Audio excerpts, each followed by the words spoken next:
The solar system isn't just rocks. It isn't dry. It isn't dead. There are moons out there with frozen crusts, and underneath them, seas, entire alien seas. For a long time, we looked at these worlds as just points of light, static, fixed, but that was wrong. We've had discoveries since then, groundbreaking ones.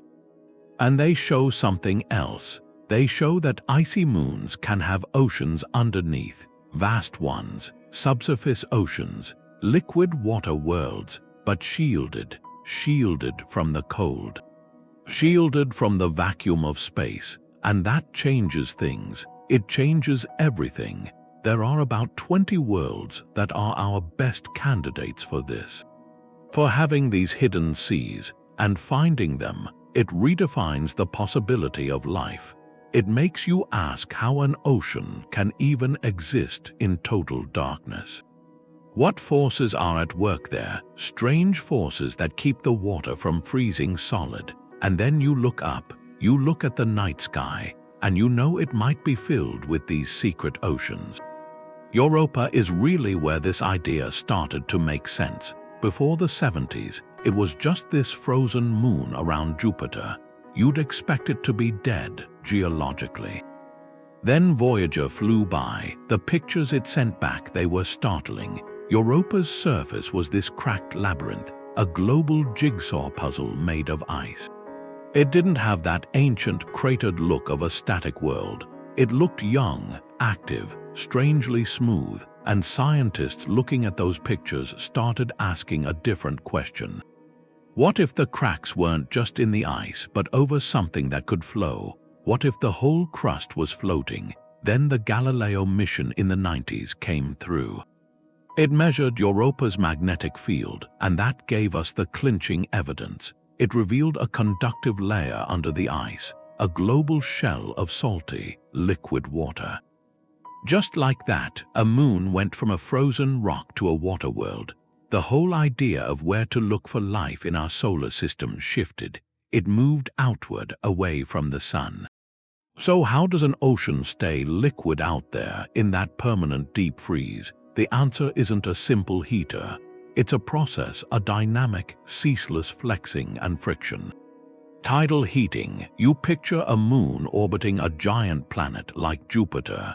Its path isn't a perfect circle, it's a slight ellipse. When it swings closer to the planet, that immense gravity stretches it. When it swings farther away, the pull relaxes and the moon settles back. This isn't gentle rocking. It's a profound, rhythmic kneading of the moon's core.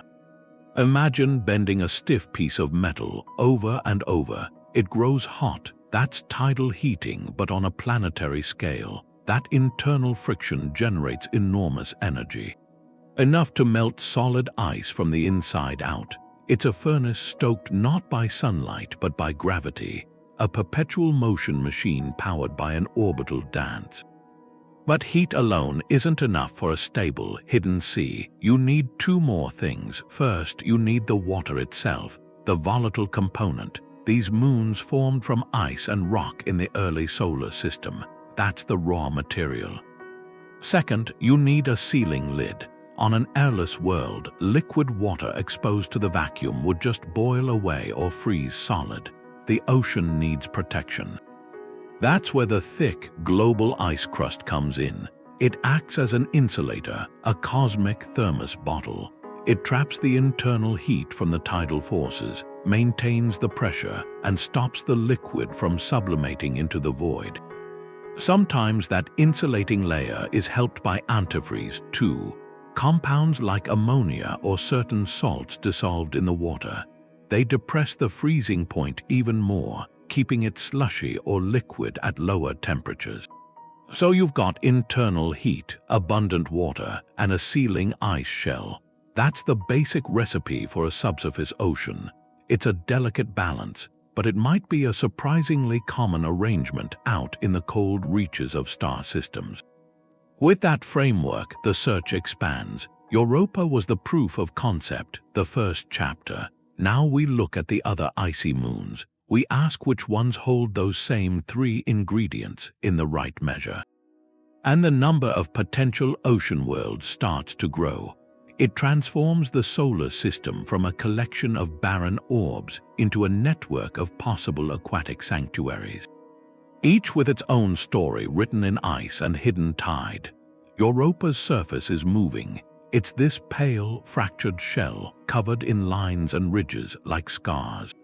And those reddish-brown streaks across the ice, they're not random. They're stains, material that came up from below and froze there, which means this isn't a dead world. Europa is the model, the one we compare everything else to, and the key data came from the Galileo spacecraft back in the late 90s, orbiting Jupiter.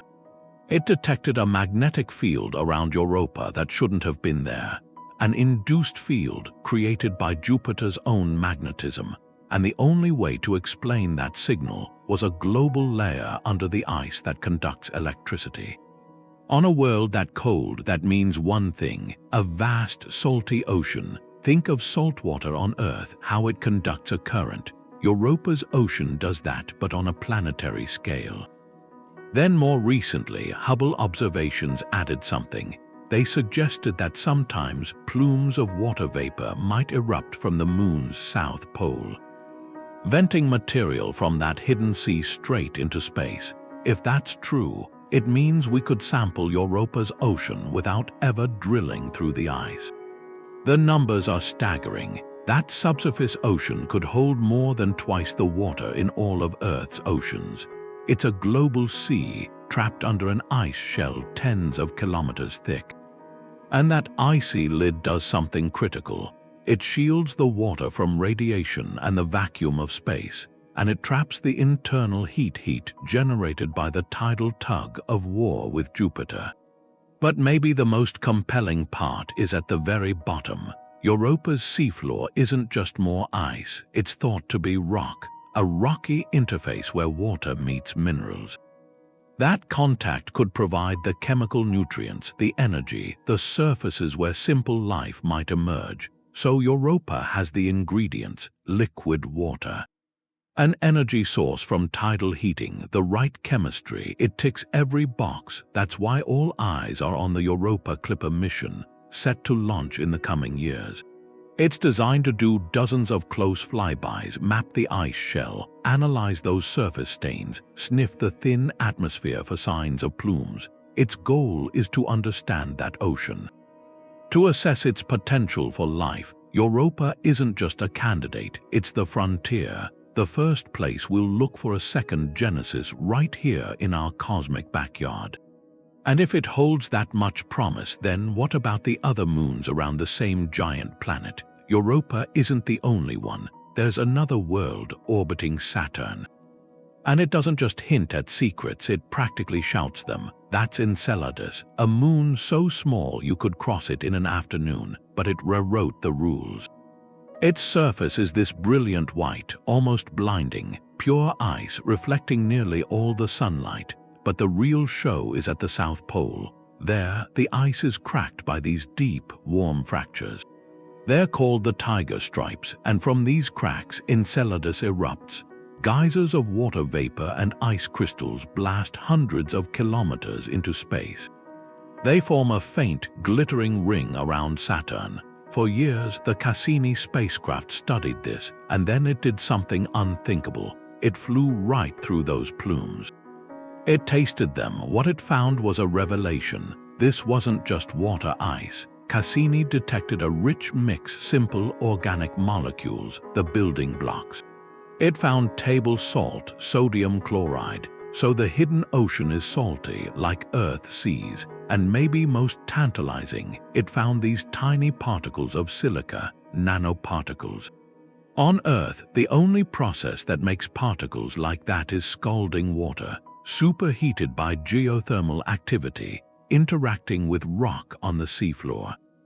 On Enceladus, that points to hydrothermal vents. Think of Earth's deep ocean floors, where superheated, mineral-rich water billows from rock chimneys, creating oases of life in total darkness. Enceladus may have the same. a tiny moon barely 500 kilometers wide. It's being squeezed and stretched by Saturn's gravity so fiercely that its core stays warm.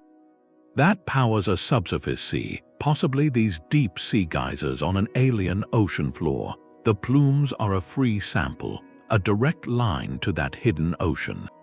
We didn't need to drill. Enceladus delivered the evidence to us. It transformed from a frozen pebble into maybe the most accessible ocean world we know.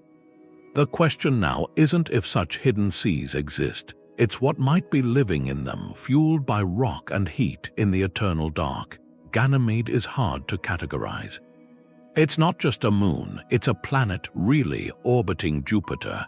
It's bigger than Mercury, and it has something no other moon in the solar system has: its own magnetic field. A global, self-generated one that comes from a molten iron core deep inside. A churning, dynamic interior still holding ancient heat. That field doesn't just exist. It slams into Jupiter's own massive magnetic force. That clash creates a permanent light show, auroras circling the poles, but scientists watching saw something odd. The auroras weren't steady, they flickered, they oscillated in a way Jupiter alone couldn't cause. Something below the surface was interfering, dampening the signal. The only thing that could create that effect was a global ocean, salt water, a vast sea buried underground, probably sandwiched between layers of ice. A huge, salty aquifer encased in ice with a metallic core far beneath. So Ganymede's structure is complex: a metallic core, then a rocky mantle, then a deep ocean, then a thick, icy crust. It's a world of layers, a planet-like body with an internal engine strong enough to make its own magnetic shield, yet cold enough outside to keep a frozen shell. This combination is unique. It's not just a heated ice ball like Europa. It's not a geyser world like Enceladus. It's differentiated, geologically sophisticated. Multiple processes converge there: core dynamo, tidal heating, probably chemistry at the ocean floor. That magnetic field might even shield its hidden ocean from Jupiter's worst radiation, adding another layer of shelter for any chemistry in the dark. So we have three models now: Europa with its active cracked shell and a probable rocky seafloor; Enceladus, the small eruptive fountain giving us free samples; and Ganymede, the giant with a metallic heart and a stratified, buried sea. Each one shows the recipe for a hidden ocean can work in different ways with different results. And Jupiter's system alone seems full of these possibilities. But the other giants, Saturn, what secrets might it hold beyond its most famous icy fountain?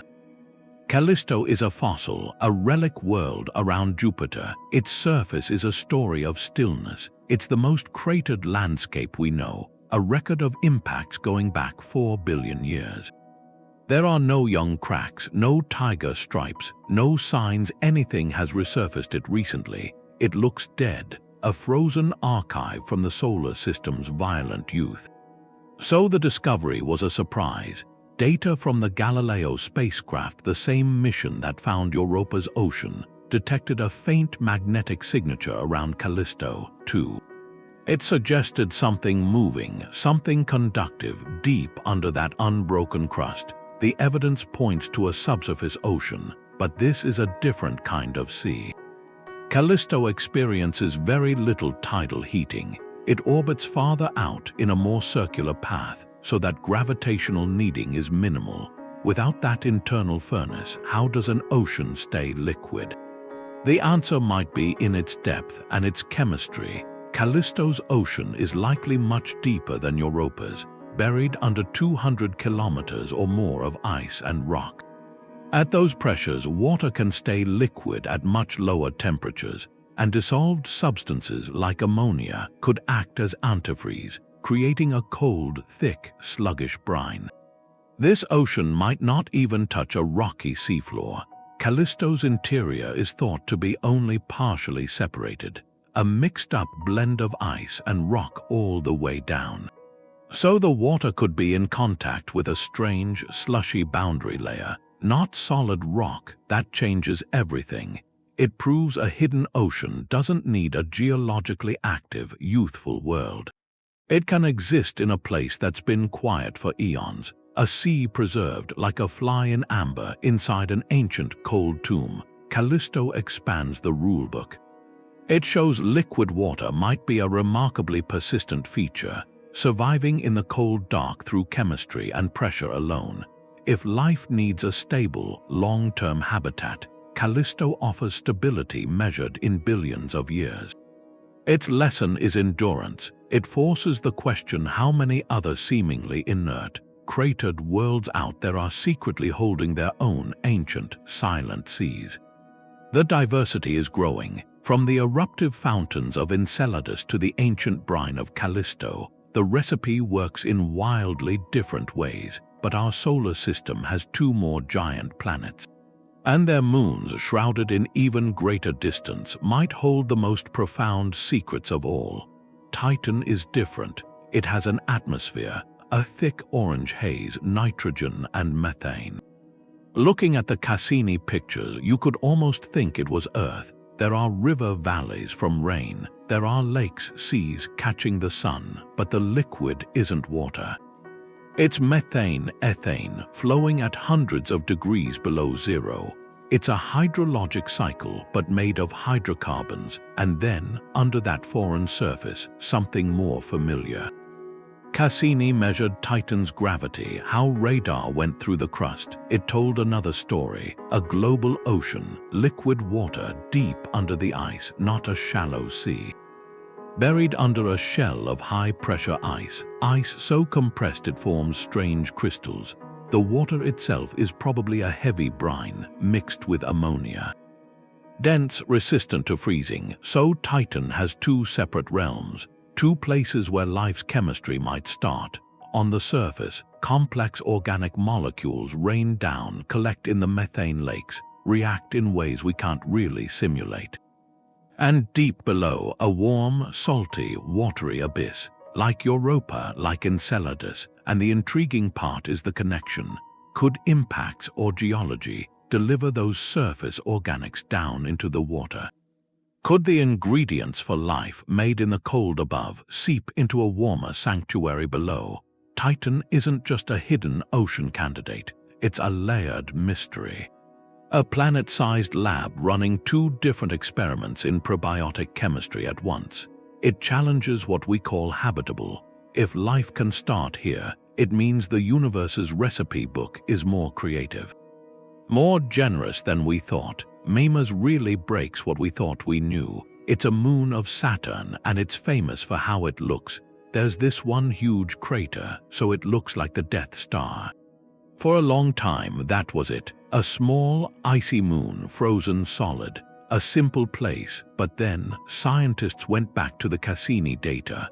They looked at how Mimas rotates, that little wobble it has as it goes around Saturn. And the numbers didn't make sense. The wobble was too strong. The physics said there were only two options. Either Mimas had a stretched, football-shaped rocky core inside, or there was something fluid moving under the ice.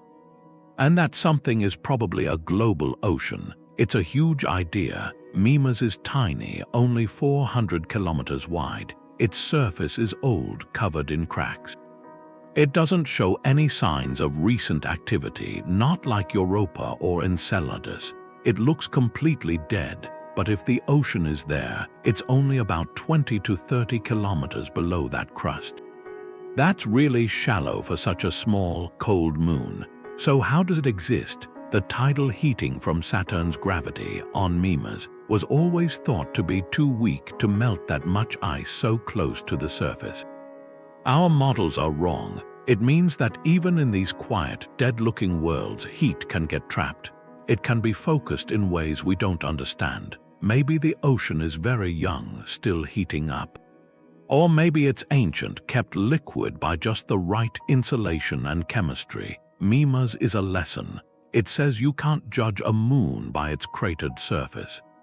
The most unassuming world out there might be hiding an ocean. It changes the list of possible ocean worlds completely. If Mimas has one, then how many other small, icy moons did we think were inert? How many might have inner tides secretly? The search just got a lot bigger and a lot more interesting. Dione whispers its secrets. It orbits Saturn just outside the rings. A mid-sized moon, often overshadowed by Enceladus. It doesn't have great geysers or cracked tiger stripes. Its surface is quiet, ancient ice cliffs, plains. But the Cassini spacecraft, listening closely, heard a faint signal. It detected a subtle stream of particles, a gentle exhalation coming from Dione. And more tellingly, it measured a slight, induced magnetic signature, the kind that hints at a global, conductive layer beneath the ice, the kind we now associate with a salty, subsurface sea. The clues build when you look at the interior. Gravity data tells us Dione is differentiated. It isn't a uniform ball of ice and rock. Over eons, it settled into layers. A dense core, a surrounding mantle, and a thick, icy crust. That separation is critical. It means internal heat once flowed, enough to melt and sort the materials. And that heat might still be there, simmering. Dione doesn't experience the intense tidal heating of a world like Europa, but it isn't entirely cold. Its orbit is locked in a subtle gravitational dance, a resonance with other moons. This gentle, rhythmic tug could provide just enough energy to keep a layer of water slushy or liquid deep within. So we're left with a compelling, if quiet, case, a layered interior, a faint magnetic whisper, the possibility of residual warmth. Dione may not host a global ocean as dynamic as Europa's. It might be a more regional sea, a deep aquifer trapped between layers of high-pressure ice, or it could be an ancient cold brine persisting through chemistry alone. It represents a different class of candidate, not the eruptive fountain, not the magnetic giant, but the subtle enigma, the world where evidence is circumstantial, yet the pieces fit a now familiar pattern. Dione teaches a crucial lesson for our search. The most obvious ocean worlds announce themselves, but the next wave of discovery lies in these quieter places. It demands more sensitive ears, finer instruments. Future missions won't just look for plumes, they'll listen for the deep, slow heartbeat of a world holding its ocean in silence. And if even Dione, this seemingly placid ice ball, holds a hidden sea, then the tally of possible aquatic sanctuaries grows larger still. The outer solar system begins to feel less like a frozen desert, and more like a vast, dark archipelago dotted with secret seas. Rhea tests the idea. It's Saturn's second largest moon, a world of ancient stillness. The surface is a uniform gray, saturated with craters. It looks like what we once thought all icy moons were, a frozen relic unchanged for billions of years. Cassini confirmed that Rhea isn't well differentiated. It's more of a primordial blend, ice and rock that never fully separated into distinct layers. It lacks the clear internal architecture of a Dione or an Enceladus. For a time, we thought there was a faint ring of debris circling it, which would have hinted at some hidden activity. But that was later disproven. Rhea, it seemed, was simply quiet. So why is it on this list? Our models keep asking questions. If Rhea formed with the right cocktail of antifreeze compounds, ammonia, mixed into its water, then even its faint internal heat, the leftover warmth from its formation, could have been enough. Enough to create a deep, regional ocean long ago. A sea that might have persisted, slowly cooling over eons. Or maybe tidal forces were stronger in the past during a different orbital arrangement, providing a temporary pulse of heat that melted a subsurface layer. That ocean could still be there today, not as a churning global sea, but as a cold, thick, stagnant brine, trapped in the darkness between layers of ice. Rhea represents the far end of the spectrum. It's not a strong candidate, the evidence isn't compelling. It's a fascinating maybe, a reminder that the line between a frozen rock and an ocean world might be astonishingly thin. It depends on chemistry we can't yet measure from afar, on histories of orbital motion we can only model. Rhea pushes our theoretical understanding. It asks how minimal the conditions can be and still preserve liquid water in the perpetual cold. If even a seemingly homogeneous, undifferentiated world like Rhea could, under the right circumstances, hold a secret sea, then the potential for these hidden habitats expands. It means we must look at every icy body with a new, more curious eye, not just at the obvious candidates but at the quiet ones, the ones that whisper rather than shout. And as we move farther out, the whispers grow even fainter and the possibilities even stranger. There's a moon that doesn't belong, Triton, Neptune's largest moon. It orbits backward, opposite the planet's spin. That means it wasn't formed here, it was captured. A wanderer from the Kuiper belt, now locked in Neptune's gravity. We only got one close look, Voyager 2 in 1989, and what it saw was unexpected. For such a cold, distant place, Triton is young. Its surface is fresh. Very few craters, it's been resurfaced. There's ongoing activity, and Voyager saw it, active geysers. Plumes of dark material, nitrogen and dust shooting kilometers high. A frozen world erupting. That eruption needs energy, a heat source. For a captured object this far out, there aren't many options. Radioactive decay in the core could provide some warmth. But many point to the orbit, that backward path. It creates constant tidal friction with Neptune, a relentless gravitational pull needing the moon. Heating it from the inside, that heat has to go somewhere. It could easily sustain a layer of liquid, a subsurface ocean between a rocky core and an icy shell. To keep it from freezing in that cold, the water is probably mixed with ammonia, an antifreeze, so Triton isn't a native moon, it's a captured dwarf planet. An immigrant from the Kuiper belt, and if Triton, with its strange orbit and this internal heat, has an ocean, then that changes things. It means hidden seas might not be limited to the moons of Jupiter and Saturn. They could be common among all those icy worlds in the outer solar system. The potential for habitats for life could extend far beyond the giant planets. Out into that vast frozen dark, Pluto's heart has a secret. New Horizons showed us that back in 2015. For so long, Pluto was just a smudge. A point of light, then, in just a few hours it became a place, a real place with mountains made of water ice, glaciers of nitrogen, a hazy blue sky. And right at the center, that huge, bright hot Sputnik Planitia.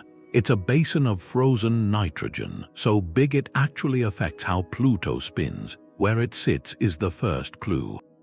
It's positioned almost exactly opposite Pluto's biggest moon, Charon, lined up on the tidal axis, like something heavy settled there a long time ago.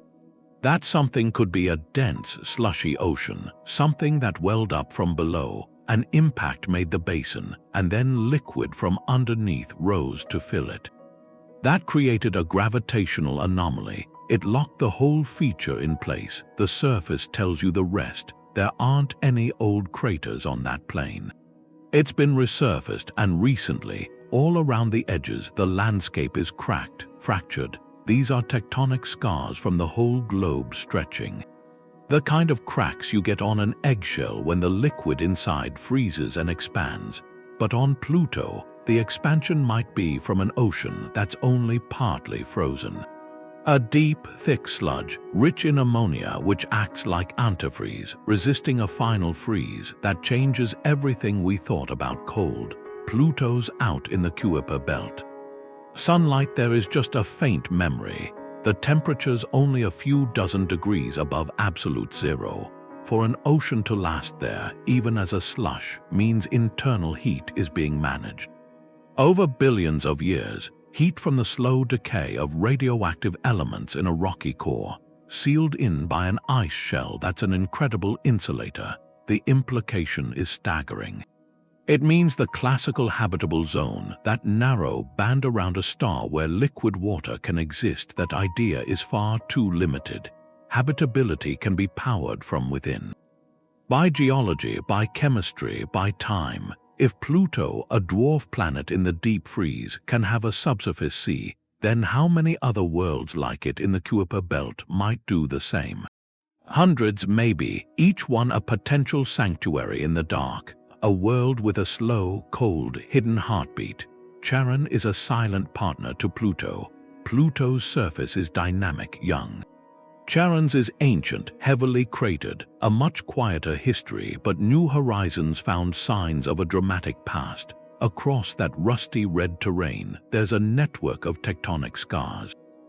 Hundreds of miles long, vast canyons, some 4 times deeper than the Grand Canyon. They slice right through the crust, and there are smooth plains, regions that look like they were resurfaced long ago.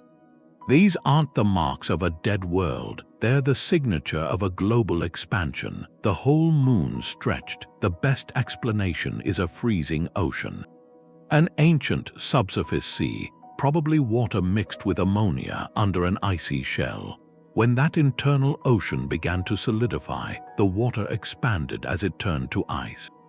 That expansion from within pushed the surface outward, cracked it open like an eggshell, created those monumental canyons, smoothed over older landscapes. Today, Charon's ocean is almost certainly frozen solid, a geological fossil, a memory of liquid locked in ice. But that fossil is priceless. It gives us a complete story. A beginning, a middle, and an end. We see Europa and Enceladus in their vibrant, liquid present. Charon shows us their possible future, or maybe their past. It shows the whole life cycle of these hidden seas, how they form from internal heat and antifreeze, how they persist for billions of years, and how, eventually, as the internal warmth fades, they surrender to the cold. They freeze. That final freezing isn't an end, it's a transformation. It sculpts the world forever, leaves a permanent record in the ice. By studying Charon, we learn to read that record on other moons. To understand which scars point to a current ocean, and which tell of a sea that's turned to stone-hard ice. This context is crucial. It means every cratered, frozen surface in the outer solar system could be a final chapter. A once watery world, Charon teaches us that oceans in the dark aren't necessarily eternal. They're chapters in a much longer geological biography. And if that's true for Charon, a moon locked in a binary dance with a dwarf planet, then it raises a question about the countless other small, icy bodies out there, in the distant reaches. What stories do their silent, frozen surfaces hold? The story of hidden seas goes beyond what we know. It goes into a deeper darkness. Out past Neptune, in a place called the Scattered Disk, there's a world named Eris. It's a mirror, a reflection of Pluto, but a little more massive. We've never seen it up close. No spacecraft has gone there. It's just a point of light, a faint whisper of sunlight from an impossible distance. But from that whisper, we can learn things. We measure its brightness, its tug on its moon, dysnomia, how long its orbit takes. Those numbers give us a density, and that density tells a story we've heard. Eris, like Pluto, is rock and ice, the same basic recipe. So you have this analogy. If Pluto can have an ocean, with its radioactive heart and its insulating shell, then why not Eris? It has the same ingredients. It probably has the same internal warmth. That slow, steady heat from decaying elements in its rocky core, sealed under a thick, global lid of ice. The conditions are there. The possibility is strong. Eris is a leap. It's not just about moons around giant planets anymore. Subsurface oceans go beyond that category. They become a potential hallmark, a feature of large, icy worlds themselves, of dwarf planets, out in the Kuiper belt and the Scattered Disk. This simple extrapolation changes the scale. It hints at a hidden aquatic realm of staggering size. Not just a dozen possible oceans around Jupiter and Saturn, but maybe hundreds, scattered in the dark frontiers of our own solar system. Each one a silent, dark, pressurized world, a potential sanctuary waiting in the cold. Sedna is out there in the inner Oort cloud. It's on this huge orbit, an ellipse that takes 11,000 years to go around the Sun. For most of that time, it's just a frozen speck in the dark. It gets no heat from the Sun, and there's no giant planet nearby to squeeze it to create any tidal friction. By all our rules, it should be dead, a frozen relic, an inert ball of ice, but the observations suggest something else. It has a reddish color, which can mean complex organics, things that might need internal heat to form. Its rotation is very slow, which can hint at internal structure, maybe a dense core. So the puzzle is, if there's an ocean there, how is it liquid? The answer means rewriting the rules. One idea is insulation. Sedna's ice shell could be incredibly thick and uniform, a perfect thermos, trapping all the primordial heat from when it formed. That heat from radioactive decay in its rock might never escape. It could be banked there, warming a deep aquifer for billions of years. Another idea is chemistry. The water inside might be laced with antifreeze like methanol or formamide, keeping it slushy at temperatures far below normal. Sedna is the ultimate test. It asks if a hidden sea can exist on preservation alone, in total isolation, with no external energy. It challenges what a habitable environment even is. If the answer is yes, then these secret oceans could be almost universal. It means countless icy wanderers in the dark frontiers of every star system could hold their own ancient, silent seas. Worlds where time moves slowly, and life, if it's there, would follow a rhythm we can't really imagine. Orcus is a cosmic echo. It's out in the Kuiper belt, following a path that mirrors Pluto's, locked in that same gravitational rhythm with Neptune. But it's out of sync. When Pluto is closest to the Sun, Orcus is farthest away. That's why they call it the Anti-Pluto, a dark twin moving to an opposite beat. We know it has a moon, Vanth, a silent companion, and by watching their orbital dance we can weigh Orcus, calculate its density, and that number tells a familiar story. Orcus isn't just a uniform lump of ice and rock. It settled, it differentiated. Over time, the heavier materials sank down to form a dense, rocky core. The lighter ices rose up to form a mantle and a crust. That separation is everything.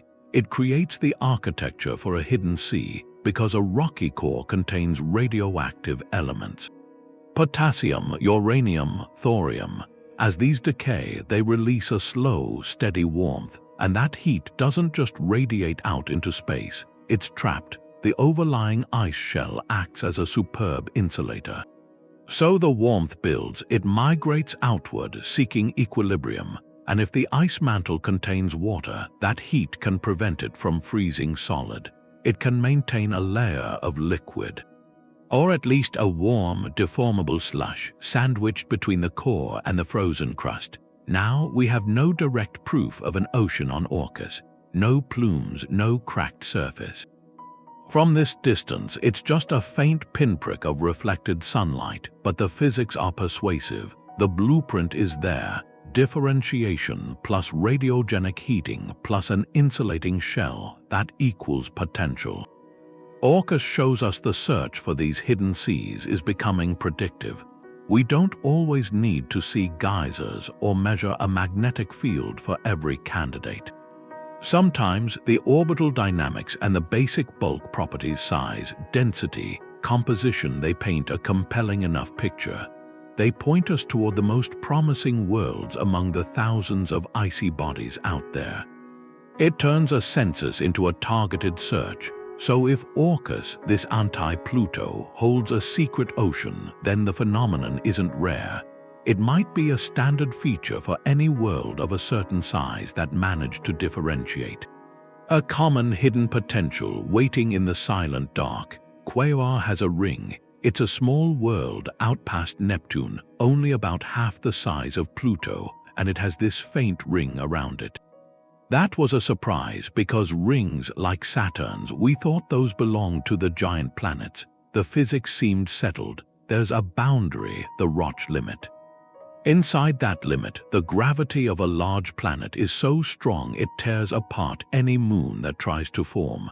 That's where you get rings, but Quaoar's ring isn't inside that limit.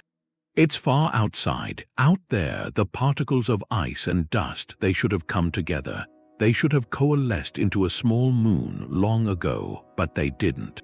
Something is keeping that ring in place. Something is stopping it from collapsing. And one idea, a compelling one, involves a hidden ocean, a subsurface ocean. Sloshing beneath the ice, that ocean, its moving mass, could change the gravitational field of the world. It could create these subtle points of resonance. Invisible grooves, gravitational harmonies where ring particles get nudged and held in stable paths. The ocean's influence might be shepherding the ring, acting like a guardian, keeping the particles from gathering into a single object. It's still a hypothesis, but it's a powerful one. It suggests an ocean's reach extends beyond its own shell. It can sculpt the space around its world. It can affect whether moons form or whether these delicate rings of debris can persist. If it's true, it means we might detect hidden oceans not by looking at the world directly, but by studying the strange, stable patterns of the debris that circles it. An interior secret written in the architecture of space. The rhythm of a world can give you clues. Gong Gong is a slow dancer. It's a large dwarf planet, officially 2007 or 10, and it takes 45 hours to complete one turn. That's a languid spin out in the outer solar system. A slow rotation like that can be a whisper. It suggests something happening inside. It points to a past where there was internal friction, maybe from a layer that was fluid, moving out of sync with the rigid shell above it. A global ocean interacting with the gravity of a moon can act as a brake. Over billions of years, tidal forces can gradually slow a world's spin, and that leaves a signature. A lasting signature in the tempo of its day. Its surface tells another part. Gong Gong has a distinctly reddish hue. That color is a chemical fingerprint. It's often caused by complex organic molecules, tholins. They're not signs of life, but they are sophisticated building blocks. They form when simple ices, like methane, are exposed to radiation over immense timescales. And that chemistry, crucially, is thought to often involve liquid water. At some point in the world's history, water acting as a solvent, a medium for reactions. So the red stain on its frozen surface could be faded evidence of a more dynamic interior, a wetter past. This is the detective work. We've never sent a probe to Gong Gong. It's a faint, lonely point of light in the scattered disk, but from that pinprick we can measure its slow spin. We can observe its color. Two simple, remote observations. And they weave together into a narrative, an indirect one but compelling.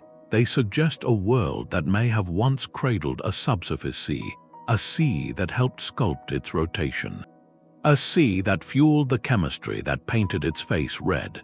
Gong Gong teaches us that the potential for these hidden environments is written in fundamental properties. The rhythm of a world, its color, these are chapters in a story we're just learning to read. Haumea spins fast, so fast it can't stay round. It's stretched into a football shape, an ellipsoid. A day there is less than 4 hours. That speed does something. It churns the inside, creates friction and pressure and heat, a different kind of furnace. Not from a giant planet's gravity or from radioactive decay, but from momentum, just pure, relentless spin. And we can see this, the evidence is on the surface.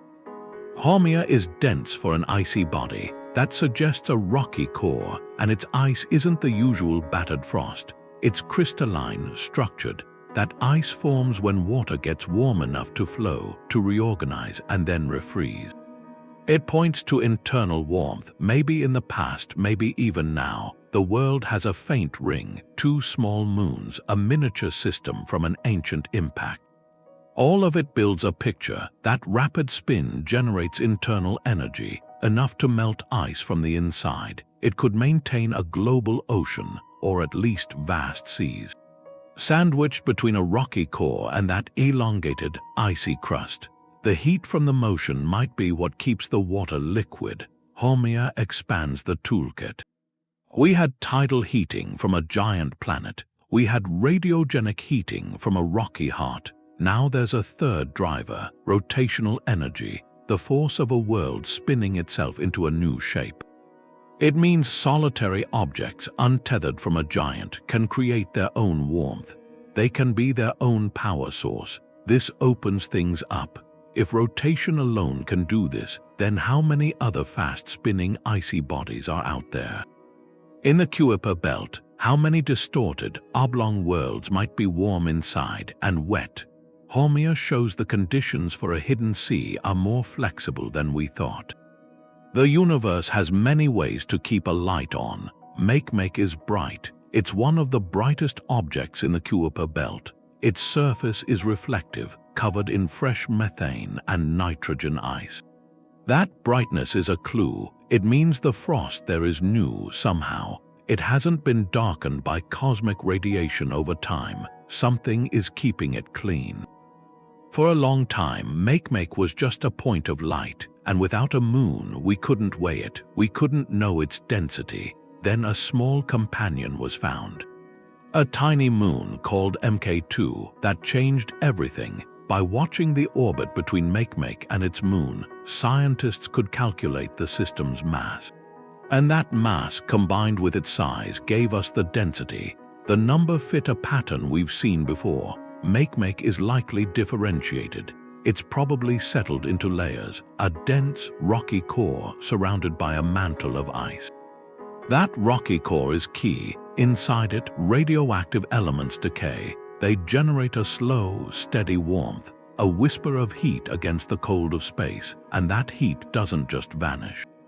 It's trapped with incredible efficiency by the overlying ice.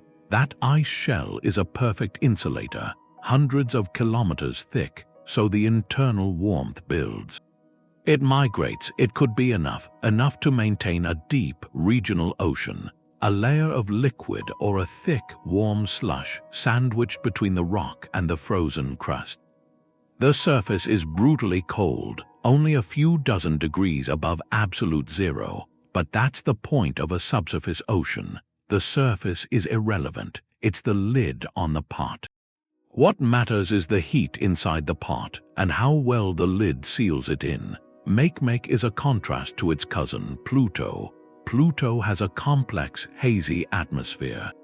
Makemake shows almost none. This lack of atmospheric haze might suggest less outgassing, less material escaping from its interior, but that doesn't rule out an ocean. It might just mean the ocean is deeper, or the icy crust above it is more intact, better at containing what's below. Makemake is the current frontier in this search. We're assessing worlds from staggering distances with only fragments of data. The discovery of one small moon didn't just give us a new fact. It changed our physical model of the entire world. It turned a bright speck into a structured, layered body with internal potential. Every new observation from the farthest reaches has that power. It can tilt a world from a frozen relic into an ocean candidate. Makemake's silent, gleaming face reminds us the map is still being drawn. And with every new line we add, the hidden seas of the solar system seem to multiply. We were taught the asteroid belt was just a desolate junkyard of rocks, but that's not what it is. There's Ceres, a dwarf planet. For a long time, it was just a faint point of light. Then the Dawn spacecraft arrived. It showed us a world transformed. Ceres isn't dry. Its surface is a patchwork, clays, salts, carbonates, minerals that form with water. But the real revelation was in a crater, Arcata crater. Dawn saw bright spots there, glaringly white patches against the gray. They're not ice, they're vast deposits of sodium carbonate. A kind of salt, and they're fresh. They formed when briny liquid from deep below percolated up. It erupted onto the surface very recently in geological terms. This wasn't an ancient event. It's a sign of recent activity, ongoing activity. The story gets deeper when you look at Ceres' shape, its gravity. Dawn mapped its gravitational field in detail. And that map told scientists Ceres is differentiated. It settled into layers, a dense, rocky core, a thick, icy mantle, and a crust of mixed rock and salt. That icy mantle is the key. It isn't solid all the way through. The data points to a deep reservoir, a regional ocean, briny, muddy water, a cold, thick sludge rich in salts trapped under the crust. This changes our map of the solar system. Ceres sits in the asteroid belt, much closer to the Sun than Jupiter or Saturn. It gets solar heat, but not enough to melt surface ice. Its ocean is powered from within by the decay of radioactive elements in its core and preserved by that insulating, muddy shell. It proves you don't need to be in the deep freeze of the outer solar system to hide a sea. You can be in the rocky belt between Mars and Jupiter. A world we once dismissed as a simple asteroid is in fact a complex, aqueous body. It blurs every line we have. It is both an asteroid and an ocean world, a rocky-looking dwarf planet with a soggy, saline heart. Ceres tells us water is not an outer solar system privilege. It can be hidden in plain sight, in the last place we might think to look. Our own moon has water. That's the last one on the list, and it changes everything. You look up at that dry, familiar surface, a world shaped by ancient fire, but the evidence says something more now. At the poles, deep inside craters where sunlight never reaches, there's water ice. Missions like L-Cross confirmed it. They impacted the surface and analyzed the plume. That's water, frozen for maybe billions of years. It's a resource. But it's also a clue. It shows how water can get trapped, stored in the most unlikely places. The history goes deeper. When the moon first formed, from the debris of a giant impact with the early Earth, it was a sphere of magma. A global magma ocean. As it cooled, it crystallized into the crust we see, but some of the water, the volatiles from that chaotic birth, might have been forced down. Trapped in the mantle, gravity data from orbit shows areas of unusual density deep below. That leads to an idea. Could there still be small, isolated pockets of material deep inside? Not vast seas, but maybe localized regions where heat and pressure keep a slushy, silicate-rich melt. It's a frontier hypothesis, but it fits a pattern we've seen everywhere else. Including our moon here, it's a reminder. This isn't just a story about distant ice worlds orbiting gas giants. The processes that create subsurface reservoirs, differentiation, radioactive heating, trapping volatiles, they seem almost universal. They work on a captured dwarf planet like Triton, on a fast spinner like Haumea, and they may have worked right here next door. Our own cosmic backyard still has secrets. The moon tells us water isn't an anomaly. It's a persistent character in the solar system story, hiding in plain sight, waiting in the dark, and if it can hide here so close to home, then what does that say about the countless uncharted worlds around other stars? The search has just begun. The question isn't whether these oceans exist anymore. It's what could be living in them. We have about 20 possible worlds, each with its own hidden sea. And that brings up the real question. Could any of these dark, high-pressure places actually hold life? The search changes. It goes from geography to biology. From finding oceans to asking if they could be a home. Scientists call this habitability. It's not a promise of life. It's a list of conditions that make life possible. You need three main things. First, liquid water, a stable, long-term supply, and for many on that list, that box is checked. Second, the right chemistry. The basic elements for life: carbon, hydrogen, nitrogen, oxygen, phosphorus, sulfur.